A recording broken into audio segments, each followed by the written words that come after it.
Oh, ah, jeez. This better not ruin my computer. What up? I've been active on YouTube since 2007. That's a long time. And I don't mean like I've been searching music videos or whatever. No, I've been creating and following creators since 2007. My old channel is a topic for another day. But needless to say, I know a lot about YouTube history. Probably more than I should be proud to admit. As long as nobody that I know in real life sees this, I don't have to be embarrassed about it. Some of the people who were popular on the site back then are still around and thriving today, but some people have moved on to work on other projects, and some people have just flat out disappeared from YouTube completely. I used to be a big time YouTube fanboy back in the day. I had t-shirts from Dave Days, Live Lava Live, Mystery Guitar Man, Rhett and Link, The Annoying Orange, and of course, you know, the OG, the best channel on YouTube. Bless you. And I obviously still love YouTube, but there was a certain charm to the site back then that just, it doesn't exist today anymore. Another one of these.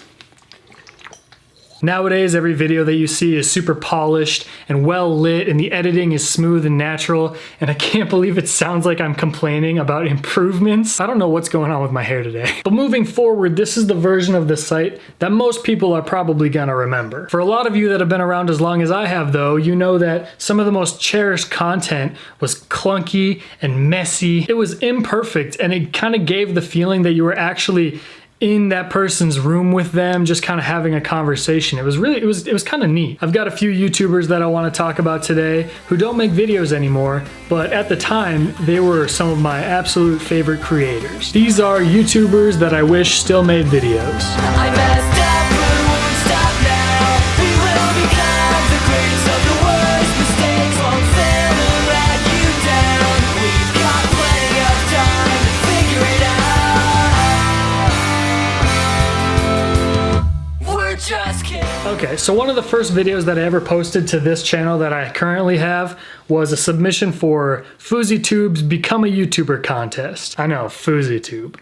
I was in high school and I wanted to get famous, and he was offering up a chance, okay? That video is private now, along with most of my other first few videos that I uploaded onto this channel. No, they are super private, okay? They will never see the light of day, except for this little part that I'm about to show you. In this video, I talked about the first channel that really inspired me to start making YouTube videos. This guy, Mac, was the first YouTuber that I ever followed on a regular basis. He kept a regular schedule, and almost every video had me laughing so hard. Oh God, the cringe. Alright, we're done with that. Anyway, it was Mac, more commonly known as Waste Time Chasing Cars. My imagination, you can look all over the nation. You can look all over, but you'll never find like mine.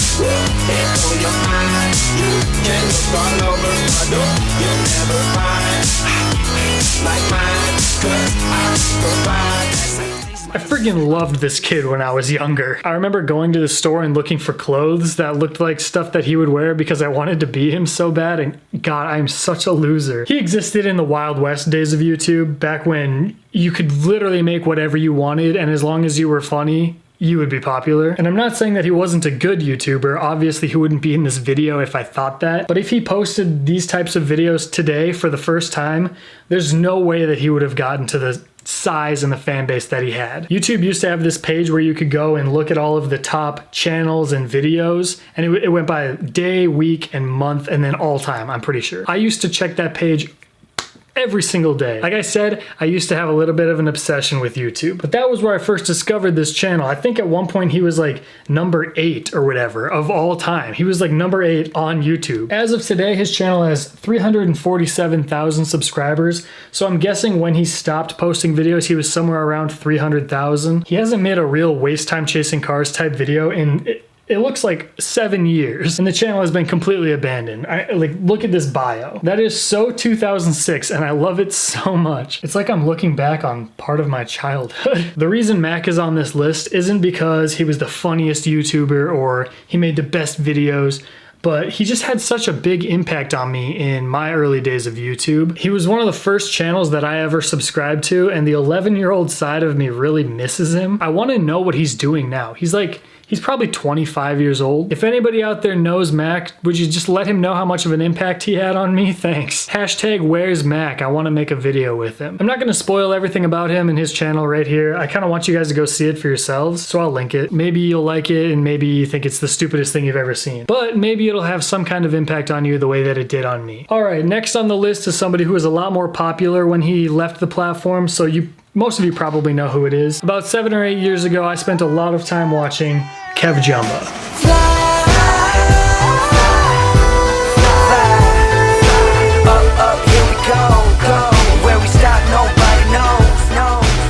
And not only Kev Jumba, but also Jumba Fund, which was his second channel where he donated all of the proceeds to charity. Kevin was one of the OG vloggers back before vlogging meant just filming yourself being an idiot all day long. I should have done curls before this. Most of his early content was him just giving his opinions on things and having funny observations about life. And I know that sounds super basic and not that entertaining, but anybody who really follows YouTubers understands that it's more so the personality behind the content that's really important. And again, not that he didn't make good content. I have to stop implying that. That's not what I'm saying. I loved Kevin's videos, but similar to Waste Time Chasing Cars, if he were to post most of these today for the first time, he probably wouldn't be in the place that he is now. I think there was a special charm about the Jumba channels that you just couldn't find anywhere else at the time. During his prime on YouTube, you also had channels like Niga Higa and Jenna Marbles and Smosh that were pretty much the other top creators. And those channels were all just crazy high energy, right? And that's pretty much what YouTube has always been. And it still is now, like high energy, really in your face. But Jumba videos were really laid back. They were super chill and conversational. Even when he was reading from a script, he felt like somebody that more than anybody else was a person that people could feel an actual connection with. And that made it that much more of a big deal when he left the platform. Kevin was one of the first people to really branch off and do things other than just basic YouTube videos. He worked on some short films. He did a series online called Fun Employed with Long Fruit Productions, and he was on The Amazing Race. I was always really impressed with how much he was able to do just because of some goofy YouTube videos that he made. He posted a video a little over 4 years ago that in a way explained why he was leaving YouTube. They say that you can make your home wherever you feel. I've been making a lot of things lately. Maybe home hasn't been one of them. And this video is actually really moving. I'll link it so you can watch it for yourself. There's a comment on this video that I think sums Kevin up pretty well. It says, "So Kev Jumba actually broke free of this, the internet, a virtual place which to many people who make videos controls them. They have the constant need to check social networking and other things. They have to upload to not be ridiculed for being late. It takes their life. If you actually think about it, we're so much less social because of it. If there was no internet, or at least if it wasn't so big, think about how life would be." And it goes on, but I really just think that comment captures what Kev Jumba really was all about. So even though I was sad to see him go, I'm actually pretty happy for him, and I'm excited to see where he ends up in the future. There's such a long list of YouTubers who played a part in developing me as a young creator. Channels like Live Lava Live had a huge impact on me as a young aspiring vlogger. Randomness is hard. That's what she said!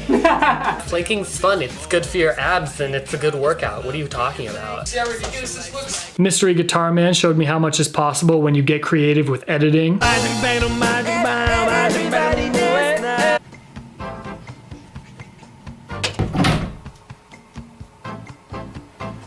Keep the Heat was the first channel that really introduced me to how easy it is to make music with zero budget. Yeah, he's the best thing since I Love Lucy. He's the train engineer, you're just the caboose. We could do a Halloween couple costume. You wanna watch a chick flick, then I'll watch you.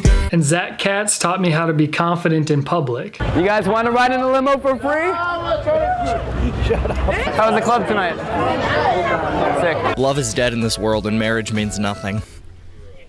Thank you very much. Oh, there he's just going. Oh my gosh. All of these people have essentially stopped being YouTubers and moved on to doing other things. And I know the title of this video is YouTubers I Wish Still Made Videos, but that's really not even the case. I think it's nice to have the nostalgia that comes with the closing of a chapter, right? We see so often that when people stick around for too long doing the same thing, they lose their spark, they burn out. And it's hard for us to remember the best parts of that person when the last thing that we're seeing is this shriveled, incomplete version of them. I honestly think these people got out when they needed to get out. But they're always gonna have a special place with me because they left me with a smile.